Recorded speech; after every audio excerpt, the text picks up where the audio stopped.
बेटियां पराई कब होती हैं? ज्ञानवर्धक कहानी। सभी माँ बाप ज़रूर सुने, बच्चे भी ज़रूर सुने इस वीडियो को। जय श्री राम, जय बागेश्वर धाम सरकार, जय हो पूज्य गुरुदेव भगवान की। प्रिय दोस्तों, स्वागत है आप सभी का हमारे चैनल पर। दोस्तों, आज की वीडियो आपके लिए बहुत ही ज्ञानवर्धक सिद्ध होने वाली है। यह वीडियो आपके लिए बहुत ही अच्छी जानकारी और सीख दे करके जाएगी।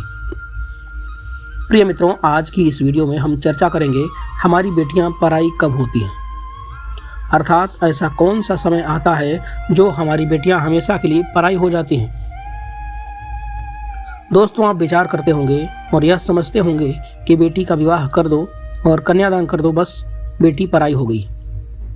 क्या यही सत्य है? नहीं, बेटी की विदाई कर दो या बेटी ससुराल में पहुंच जाए, बस बेटी पराई हो गई, ऐसा भी नहीं है। मित्रों, फिर सच क्या है? हमारी बेटी पराई कब होती है? तो आइए जानते हैं दोस्तों। इस वीडियो में इस कहानी के माध्यम से आपको समझाने का प्रयास करेंगे कि हमारी बेटियां पराई कब होती हैं। आपसे निवेदन है कि हमारे इस वीडियो को लास्ट तक हमारे चैनल पर ज़रूर बने रहें। लास्ट तक इस वीडियो को ज़रूर देखिएगा। यदि आप हमारे चैनल पर पहली बार देख रहे हैं इस वीडियो को, तो हमारे चैनल को सब्सक्राइब ज़रूर कर लीजिएगा दोस्तों, जिससे आपको इसी तरह की ज्ञानवर्धक वीडियो देखने को मिलती रहे। दोस्तों, कमेंट बॉक्स में जय श्री राम ज़रूर लिखिएगा। तो चलिए शुरू करते हैं इस कहानी को, और आप इस कहानी के लिए शुरू से अंत तक ज़रूर सुनिएगा, तभी आपको समझ में आएगा कि बेटियां हमारी पराई कब होती हैं। प्रिय दोस्तों, एक समय की बात है। किसी गांव में एक गरीब व्यक्ति अपने परिवार के साथ में रहता था। वह गरीब तो था, लेकिन बड़ा सीधा स्वभाव और सज्जन व्यक्ति था।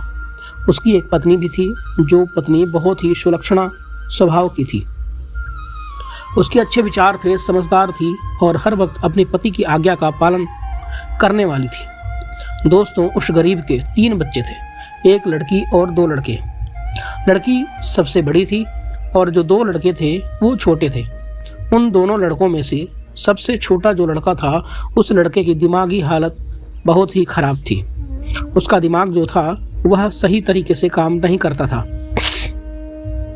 मित्रों, पिता ने उसे कई जगह ले जाकर के डॉक्टर को दिखाया, कई वैद्यों को दिखाए, लेकिन किसी ने उसके दिमाग की हालत को सही नहीं कर पाया। पिताजी को यह चिंता रहती थी, यह कष्ट था कि हमें भगवान ने 2 बच्चे दिए हैं, लेकिन हमारे एक बच्चे की दिमाग की हालत खराब है। मैं विचार करता हूँ कि आगे चल करके उसके जीवन में किस तरीके से उसका जीवन कटेगा, क्योंकि इस दुनिया में कोई किसी का नहीं होता है, कोई किसी का भाई नहीं होता है, कोई किसी की बहन नहीं होती है। आगे जो समय आ रहा है वह बहुत ही नाजुक समय आ रहा है। हमारे बच्चों की ज़िंदगी कैसे कटेगी, इसी चिंता में वह गरीब व्यक्ति हमेशा डूबा रहता था। फिर विचार करता था कि भगवान ने अगर हमारे लिए ऐसा बालक दिया है तो उन्होंने कुछ सोच समझ करके ही दिया होगा। अब इसकी ज़िंदगी के बारे में वही जाने। जब ईश्वर ने इस बच्चे को के लिए हमको सौंपा है तो फिर वह वही जाने। दोस्तों, यह कह करके वह गरीब पिता अपने मन को, अपने दिल को समझा देता था। थोड़ी सी ज़मीन थी, उसी ज़मीन से खेती करके उनका गुजर बसर चल रहा था। धीरे धीरे समय बीतता गया, बेटी जवान हो गई, और जब बेटी जवान हो जाती है तो बेटे की माँ ने अपने पति से कहा, उस गरीब व्यक्ति से कहा कि स्वामी, हमारी बेटी जो है वह विवाह के लायक हो चुकी है। कुमारी बेटी माँ बाप के सामने अगर घूमती है तो माँ बाप के लिए पाप लगता है, इसलिए कहीं अच्छा लड़का देख करके इसकी शादी कर दीजिए। दोस्तों, अपनी पत्नी के शब्द सुनने के बाद गरीब व्यक्ति कहता है कि प्रिय, तुम जो कह रही हो मैं समझ रहा हूँ, और मैं कल ही जाऊँगा, इसके लिए कहीं अच्छा लड़का तलाश करूँगा, अच्छा सा घर, अच्छा सा वर तलाश करूँगा। अपनी बेटी के लिए रिश्ता ढूंढने के लिए घर से निकल जाता है। कई गाँव में गया, और जब एक गाँव में पहुँचता है तो उसके लिए एक अच्छा सा परिवार मिल जाता है। लड़का भी अच्छा था, उसके परिवार वाले भी अच्छे थे। उस पिता के लिए वह घर पसंद आ जाता है और वह लड़का भी पसंद आ जाता है। वह जाकर के अपनी बेटी के विवाह के बारे में, रिश्ता करने के बारे में उनसे बात करता है। तो वह लड़का और उसके घर वाले तैयार हो जाते हैं। दोस्तों, फिर वही गरीब व्यक्ति यानी गरीब बाप अपनी बेटी का रिश्ता वहीं पर तय कर देता है। घर पर चला आता है। बेटी की तारीख, विवाह की तारीख निश्चित हो जाती है। तारीख का समय आने पर बारात आती है और बड़ी हंसी खुशी से गरीब बाप अपनी बेटी का विवाह उस लड़के के साथ में कर देता है और उस लड़के के साथ में विवाह कर देता है। बेटी की विदाई कर देता है। बेटी जो थी वह अपने ससुराल में चली जाती है। इधर वह गरीब माँ बाप बड़े खुश होते हैं और विचार करते हैं कि चलिए हमने अपनी बेटी का रिश्ता, बेटी का विवाह अच्छे घर में कर दिया। बड़े खुश होते हैं और सोचते हैं कि चलिए अब हमारे 2 बेटा रह गए हैं। एक बेटे का दिमाग ठीक नहीं है, एक बेटे का विवाह हो जाएगा और इस बेटे का अगर विवाह होगा तो सही है, नहीं होगा तो भी सही है, ये अपने भाई के साथ में रह करके अपनी ज़िंदगी गुजार देगा। हमारी टेंशन, हमारी चिंता अब खत्म होती है। दोस्तों, वह पति पत्नी इस तरीके से विचार करते हैं और फिर मुस्कुराते हैं। दोस्तों, धीरे धीरे समय व्यतीत हुआ। इधर जो उसकी बेटी ससुराल में गई थी, ससुराल वालों ने कुछ दिन के लिए तो उसे बड़ा मान सम्मान दिया, बड़े प्यार बड़े लाड़ से रखा। और कुछ समय बीतने के पश्चात में फिर उस बेटी की जो सासू थी और जो ननद थी और जो उसका पति था, उनकी एक गुट रहती थी। अगर जो सासू कह देती थी वह उसकी ननद और उसका पति टाल नहीं पाता था, और जो ननद कह देती थी उसका पति उसकी सासू टाल नहीं पाते थे। यानी तीनों के एक विचार मिलते थे। तो वह सास और ननद उसके पति जो थे उसे परेशान करने लगे, उसे ताने भरे शब्दों से प्रताड़ित करने लगे। उससे कहते हैं कि तेरे बाप ने दिया ही क्या है, तेरा बाप गरीब है, महागरीब है, वह हमने भूल की है, तेरे साथ में अपने बेटे का रिश्ता कर दिया। सासू कहती है जब से तू आई है तब से हमारे बेटे को ही तूने खराब कर दिया है। बेटा सही समय से भोजन नहीं करता, हर समय नशा पानी की तलाश में रहता है। तेरे आने से हमारे बेटे की ये हालत बन गई है। तेरे बाप ने क्या दिया है? कुछ भी तो नहीं दिया। तेरा बाप महागरीब है। दोस्तों, अनेक प्रकार के इस तरीके से ताने भरे शब्दों से उस बेटी के लिए उसे प्रताड़ित करते हैं उसके ससुराल वाले। लेकिन वह बेटी जो थी उन लोगों से कुछ नहीं कहती है, छिप करके अकेले में जा कर के रो लेती है। रोज़ अपनी सास, ननद और पति की गालियाँ सुन लेती है, लेकिन उन लोगों को जवाब तक नहीं देती है। इसी तरीके से कुछ दिन और व्यतीत हुए। वो लोग विचार करते हैं कि मैं इसके लिए कितनी गालियाँ देता हूँ, ताने भरे अपशब्द इससे कहता हूँ, लेकिन ये जवाब नहीं देती है। अब दोस्तों, नौबत यहाँ तक आ गई कि उसे गालियाँ देने के साथ साथ उस पर हाथ भी वो लोग उठाने लगे, उसे मारने लगे। कुछ दिन तक वो मार सहन करती रही, पिटती रही। लेकिन दोस्तों, कहते हैं अति किसी भी काम की ज़्यादा अच्छी नहीं रहती है। सीमा से बाहर हो जाती है तो कहानी गड़बड़ हो जाती है। जब उसे मारने पीटने लगे तब उस पर सहन नहीं हुआ तो उसने अपने पिता के लिए खबर करवाई कि पिताजी एक बार हमको देख जाइए। दोस्तों, इधर पिता को खबर मिलती है तो पिता अपनी बेटी के यहाँ जाता है, बड़ा खुश होकर के जाता है कि आज हम अपनी बेटी के घर पर जा रहे हैं। दोस्तों, जब बेटी के घर पर पहुँचा, बेटी ने अपने पिता का सम्मान किया। उसके बाद में बेटी के चेहरे पर मुस्कुराहट नहीं थी। तो दोस्तों, ऐसा कौन सा पिता होगा जो अपने बच्चों के दिल की बात को समझ ना पाए कि हमारे बच्चे पर क्या मुसीबत है, क्या परेशानी है। दोस्तों, दुनिया का हर माँ बाप अपने बच्चों के दिल की बात को जान लेता है। पिता ने देखा कि बेटी के चेहरे की और देखा और पूछ लिया, बेटी बात क्या है? पहले यदि तेरे घर पर मैं कभी आता था तो तू हमें प्रसन्न होकर के, खुश होकर के मिलती थी, लेकिन आज तेरा चेहरा कुछ और बता रहा है। हमें लगता है कि तेरे ऊपर कोई अधिक परेशानी है, या तेरे ऊपर कोई अधिक संकट है, या तेरे ससुराल वाले तुझे प्रताड़ित कर रहे हैं, तुझे परेशान कर रहे हैं। बताओ ना बेटी, क्या हुआ है? दोस्तों, वह बेटी जो थी वह बताना नहीं चाहती थी। पिता ने अपनी सौगंध देकर के पूछा तो बेटी ने बताया कि क्या बात हुई। तब वह बेटी की आंखों से आंसू ढड़कने लगे, गालों पर लकीर बनाते हुए जमीन पर गिरने लगे। अपनी बेटी को जब रोते हुए देखा पिता, तो पिता का खून खौल उठा और जवाब दिया, बेटी बताइए बात क्या है, तुम रो क्यों रही हो? तब दोस्तों, उसने अपने सास, पति और ननद ननद की सारी हरकतें अपने पिता को बताई और कहा कि पिताजी, हमें रोज़ गालियाँ मिलती हैं, रोज़ ताने मिलते हैं कि तेरा बाप गरीब है, तेरे बाप ने दिया ही क्या है। और कुछ दिन तक तो गालियाँ खाने को मिलती रहीं, लेकिन अब तो हमारी रोज़ पिटाई भी होती है। मैं कहाँ तक पिताजी सहन करूँ। दोस्तों, उस बेटी ने अपनी पीठ अपने पिता को दिखाई तो उस पीठ पर लाल निशान बने हुए थे। जब दोस्तों अपनी बेटी के शरीर पर लाल निशान पाए जो पिटाई के थे, तब पिता के पैरों के तले जमीन खिसक गई, आंखों में आंसू आ गए, कलेजा हिल गया और कहा कि बेटी, तेरी ये हालत। जवाब दिया, हाँ पिताजी। दोस्तों, उस पिता ने बेटी के ससुराल वालों के लिए बहुत कुछ कहा, उल्टा सीधा भी कहा, लेकिन उन लोगों ने लौट करके जवाब नहीं दिया। फिर कहा कि बेटी, तैयार हो जाओ, घर पर चलो, जब तक हम जिंदा हैं तब तक तुम्हें यहाँ परेशानी नहीं होने देंगे। तुम्हारी ये हालत बनाई है इन लोगों ने, अपने जीवित भर तुम्हें यह परेशानी में हम नहीं जाने देंगे, हम जीवित हैं, चलिए घर पर। दोस्तों, वह गरीब पिता अपने बेटी को रोता हुआ अपने घर पर ले जाता है और उसके ससुराल वाले तो यही चाहते थे कि यह कितने वक्त घर से निकल जाए। वही हुआ, पिता अपनी बेटी को लेकर घर पर आ जाता है, सारी बात अपनी पत्नी को बताता है। बेटी अपनी माँ के हृदय से चिपक जाती है और गले लग करके रोने लगती है। तो वो माँ समझाती है कि बेटी, चिंता मत करो, अभी हम और तुम्हारे पिता जिंदा हैं, जब तक हम जिंदा हैं तब तक तुम्हें कोई परेशानी नहीं होने देंगे, आराम से यहाँ रहो, तुम्हारे छोटे छोटे भाई हैं, तुम हमारी बेटी नहीं हो, तुम हमारे बेटा हो, इसलिए आपका ये घर भी है। बेटी, तुम यहीं पर रहो और जब तक तेरे ससुराल वाले तुझसे आकर के माफ़ी नहीं मांगेंगे, अपनी गलती का प्रायश्चित नहीं करेंगे, तब तक हम तुझे ससुराल में नहीं भेजेंगे। दोस्तों, इसी तरीके से अपनी बेटी को उन माँ बाप ने समझाया और फिर बेटी हंसी खुशी से अपने पिहर में अपने माता पिता के घर पर रहने लगी और जो उसके छोटे छोटे भाई थे उनको खिलाने पिलाने लगती है।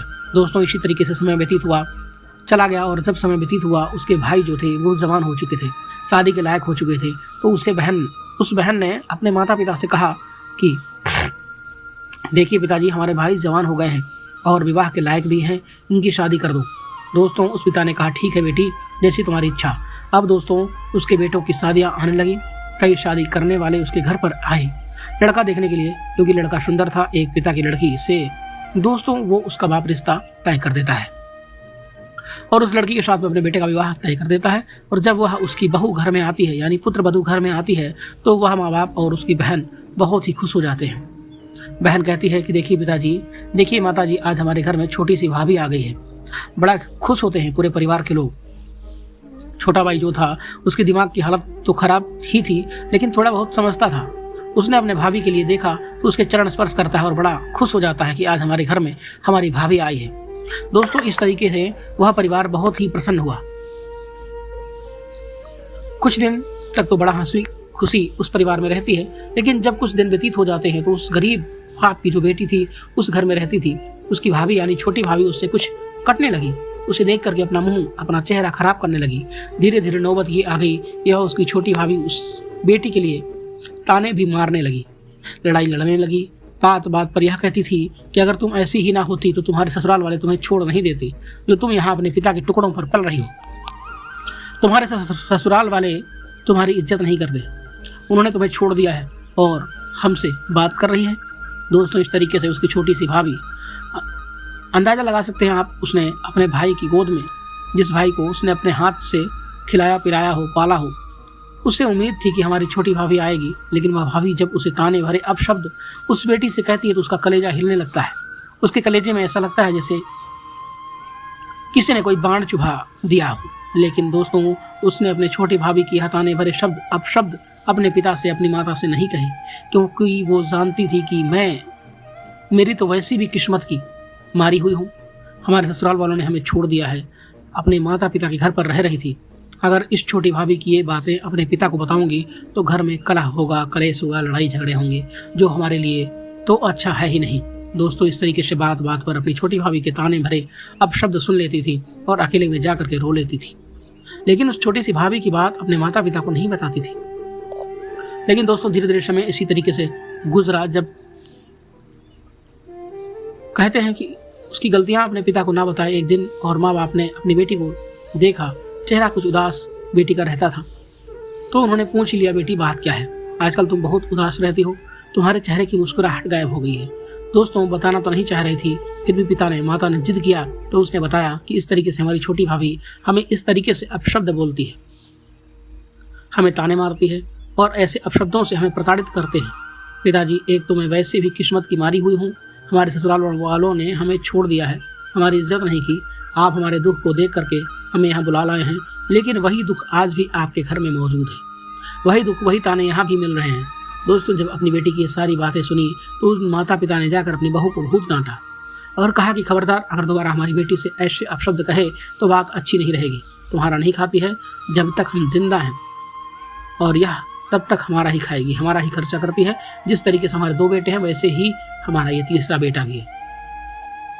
दोबारा बहू, अगर तुमने हमारी बेटी के लिए ऐसे शब्दों से उसे प्रताड़ित किया तो तुम्हें भी अपने घर से निकाल दूंगा, समझ लेना। दोस्तों इसी तरीके से अपने बहू के लिए वो माता पिता डांटते हैं, लेकिन वह बहू बाज नहीं आई। कुछ दिन के बाद में फिर वही हरकत तब, और माता पिता ने कहा ठीक है, तू अलग रोटी बनाएगी, तू अपना भोजन अलग बनाएगी और हमारी बेटी हमारे लिए अलग भोजन बनाएगी। दोस्तों माता पिता पर बुढ़ापा भी आ चुका था। वह माँ बाप अपनी बेटी को लेकर के अपना भोजन अलग बनवाने आराम से रहने लगे। इधर दोस्तों क्या हुआ कि एक दिन उस बेटी की माँ उपले लेने के लिए जाती है। बारिश का महीना था, चौमासे चल रहे थे, भयानक बारिश हो रही थी। उस दिन पानी भी बरसा था। जब पानी खुलता है तो वो उपले लेने के लिए चली जाती है, क्योंकि घर पर भोजन भी बनाना था। दोस्तों आपने देखा होगा कि देहात ग्रामीण क्षेत्र में उपले एक जगह करके उन्हें पन्नी या तिरपाल से ढक देते हैं, क्योंकि वो बारिश में भीग करके खराब ना हो जाए। इसलिए वो अपने उपलों को ढक करके रख देते हैं। इसलिए जब वह बेटी की माँ उपले लेने के लिए वहाँ जाती है और उपले निकालती है तो दोस्तों वहाँ पर एक बहुत जहरीला नाग बैठा हुआ था। जैसे ही वो माँ उपले निकाल रही होती है, वह सर्प उसकी उंगली में डस लेता है और उसकी उंगली में सर्प ने डस लिया। वहाँ से तो वो माँ उपले लेकर के घर पर चली आई, लेकिन उसे नशा सा होने लगा। वह लेट जाती है और जब लेट गई तो थोड़ी देर के बाद में बोलना चालना भी बंद कर दिया। उसकी बेटी ने जाकर देखा कि माँ शाम के समय आकर के लेट गई है। बात क्या है, क्या तबीयत खराब है? जा करके अपनी माँ के लिए वह बेटी माँ को हिलाती है, लेकिन हाथ इधर से उधर गिर जाता है। कोई जवाब उसने नहीं दिया। बेटी घबरा गई। उसने पिता को बुलाया और कहा कि देखिए पिताजी, माँ को क्या हुआ। पिता ने अपने पत्नी को बहुत जगाया, हिलाया डुलाया, लेकिन कोई आवाज़ नहीं आई। तो पिता ने पूछा, बेटी ये कहाँ गई थी? तो बेटी ने बताया कि हमारी माँ उपले लेने के लिए गई थी। दोस्तों फिर वह पिता वहाँ भागा जहाँ उपले थे। वहाँ जाकर के देखा, उपलों को हटाया तो उसमें से वही सर्प निकल कर भागते हुए देखा। वह पिता समझ गया कि हमारी पत्नी के लिए आज इस नाग ने पत्नी को हमारी डस लिया है, इसी कारण से हमारी पत्नी बेहोश है। उस जहर ने उसे दबा करके रखा है। दोस्तों वहाँ पिता भागते हैं, वैद्यों को लेकर के आते हैं। वैद्य हर तरीके से उपाय करते हैं उसे बचाने के लिए, लेकिन वह कोई असर नहीं पड़ता है। वैद्यों ने उसे अनेक तरीके से बचाने का प्रयास किया, लेकिन वह माँ नहीं बच पाती। दोस्तों कुछ समय के बाद में उस बेटी की माँ जो थी अपने प्राणों को छोड़ देती है, बस खत्म हो जाती है। दोस्तों जब वह माँ खत्म हो गई तो बेटी बुरी तरीके से अपनी माँ की लाश पर रो रही है कि हे माँ, इस दुनिया में हमारा कौन था? एक तुम ही तो थी जो तुमसे मैं दिल की बात कर लेती थी। मैया अब मैं इस संसार में अपने दिल की बात किससे कहूँगी, क्योंकि हमारा पति भी हमारा साथ नहीं दे रहा है। मेरा इस दुनिया में है ही कौन? हमारे माता पिता हमारे पिता तुम्हारे बगैर कैसे रहेंगे, क्योंकि हमारी भाभी की आदत सही नहीं है। हमें विश्वास नहीं कि ये भाभी हमारे पिता को रोटी देगी, भोजन देगी या सेवा करेगी या नहीं करेगी। इसी तरीके से दोस्तों कह करके वह बेटी अपनी माँ की लाश पर रोती है और परिवार वाले, गांव वाले उसके लिए उसको समझाते हैं। उसके बाद में वह गरीब पिता अपने पत्नी को ले जाता है, अंतिम संस्कार करता है। उसके बाद में वह गरीब बाप अपनी पत्नी की 13वीं संस्कार भी करता है, सारे संस्कारों को निभाते हैं। उसके बाद में वह बेटी के साथ में रहने लगता है। अब केवल बेटी और उसके पिता घर में रह गए थे। भाई जो थे वह अलग थे, भाभी जो थी वह अलग रहती थी। इसी तरीके से वह बेटी और पिता रहने लगे। एक दिन दोस्तों पिता की तबीयत खराब हो जाती है, पिता की हालत भी थोड़ी नाजुक रहने लगी। तो पिताजी ने विचार किया कि अगर हमारे भी कहीं इसी तरीके से प्राण निकल गए तो हमारी बेटी का क्या होगा।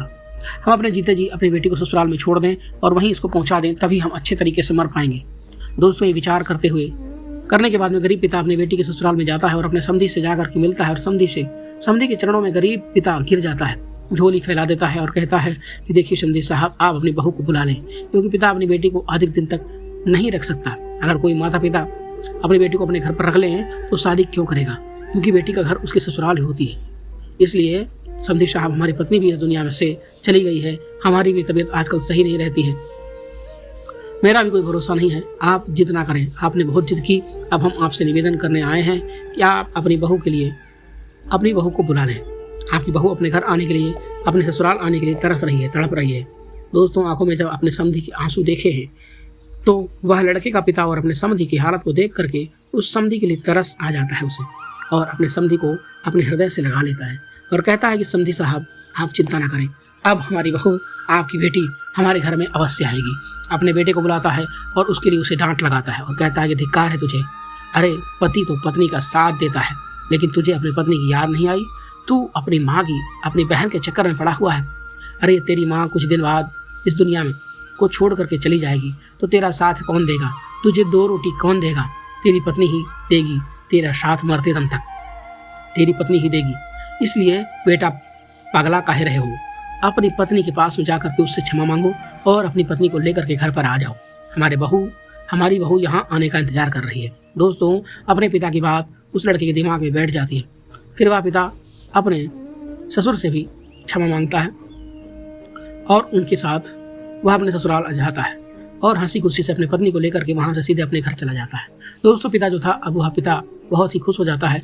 इधर वह पिता अपने बेटे के पास में रहने लगता है। उसका बेटा उसे रोटी देने लगता है, उसे भोजन देने लगता है और सेवा करने लगता है। दोस्तों, अब पिता के लिए इससे खुशी की बड़ी की बात क्या होगी कि बेटी उसकी ससुराल में चली गई और अपने घर चली गई। बेटी वहाँ जा करके बड़ी हंसी खुशी से अपने ससुराल में रहने लगती है। इधर दोस्तों, जब बेटी का मन होता है तब वह अपने पिता की से मिलने चली आती है, घूम जाती है, उन्हें देख करके चली जाती है, फिर अपने घर चली जाती है। इसी तरीके से समय व्यतीत होता हुआ चला गया। एक दिन समय वो आया कि उसके पिता की अचानक तबीयत खराब हो गई। जब तबीयत खराब हुई तो उसे खबर मिलती है कि वह अपने पिता को देखने के लिए अपने पीहर में आए और पिता के पास में आई और पिता को जैसे ही अपनी बेटी को देख लेता है तो उसके प्राण निकल जाते हैं। और जब वह पिता भी इस दुनिया से चला गया तो बेटी पछाड़ खा करके अपने पिता के शरीर पर गिर गई और बुरी तरीके से रोने लगी और कहने लगी, पिताजी आप भी छोड़ करके चले गए, अब यहाँ हमारा कौन है? कुछ दिन पहले हमारी माँ हमें छोड़ करके चली गई, जिनसे हम अपने दिल की बात कर लेते थे। उसके बाद में अपने दिल की बात आपसे कह लेती थी, लेकिन आज आप भी इस दुनिया को छोड़ करके चले गए। अब मैं यहाँ किसके बल पर यहाँ आऊँगी और किससे अपने दिल की बात कहूँगी? दोस्तों, इसी तरीके से चिल्ला करके वह अपने पिता की लाश पर रोती रहती है बेटी, और देखने वालों के भी आंसू आंखों में निकल रहे होते हैं। फिर गांव वाले उसको समझाते हैं, उसका भाई उसे समझाता है। उसके बाद में उस गरीब व्यक्ति यानी गरीब बाप का बेटा दाह संस्कार करता है, सारे संस्कार निभाता है, 13वें संस्कार भी करता है और 13वें संस्कार तक बेटी रुकती है। और जब 13वें संस्कार हो जाता है तब वह बेटी अपने भाई से कहती कि भाई, अब हम जो हैं अपने घर जाना चाहते हैं, अपने ससुराल में जाना चाहते हैं। तो वह भाई कहता है, बहन कुछ दिन और रुक लो। तब बहन कहती कि भाई माफ़ करना, अब ये घर हमें बहुत सूना लगता है, इस घर में हमें अब कोई दिखाई नहीं देता है। आज मैं हमेशा के लिए इस घर से पराई हो गई। आज तक मैं अपने आप को पराई नहीं समझती थी, क्योंकि हमारे माता और पिता जब तक जीवित थे तब तक भैया मैं पराई नहीं थी। लेकिन अब ना हमारी माँ है ना हमारे पिता हैं। अब हमें इस घर में ऐसा प्रतीत होता है, ऐसा लगता है कि मेरा कोई नहीं है।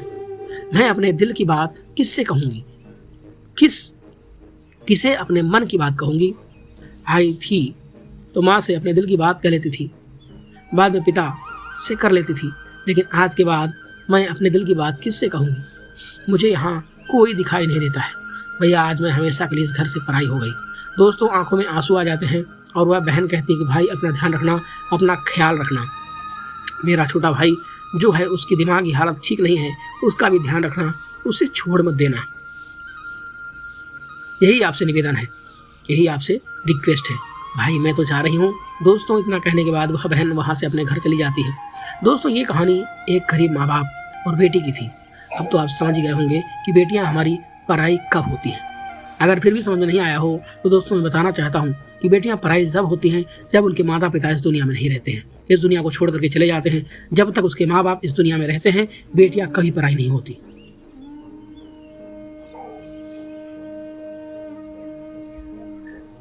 जब माँ बाप खत्म हो जाते हैं, इस दुनिया को छोड़ करके चले जाते हैं, तभी दोस्तों बेटी हमेशा के लिए पराई हो जाती है।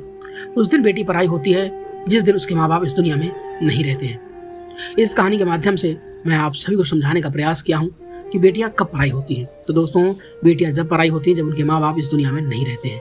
कभी हमारी बेटियां हमारे लिए हमेशा के लिए पराई हो जाती हैं। दोस्तों, ये थी कहानी एक गरीब माँ बाप और बेटी की, जो हमने इस वीडियो के माध्यम से आपको सुनाया है और इसकी कहानी के माध्यम से आपको समझाने का प्रयास किया है कि बेटियां कब पराई होती हैं।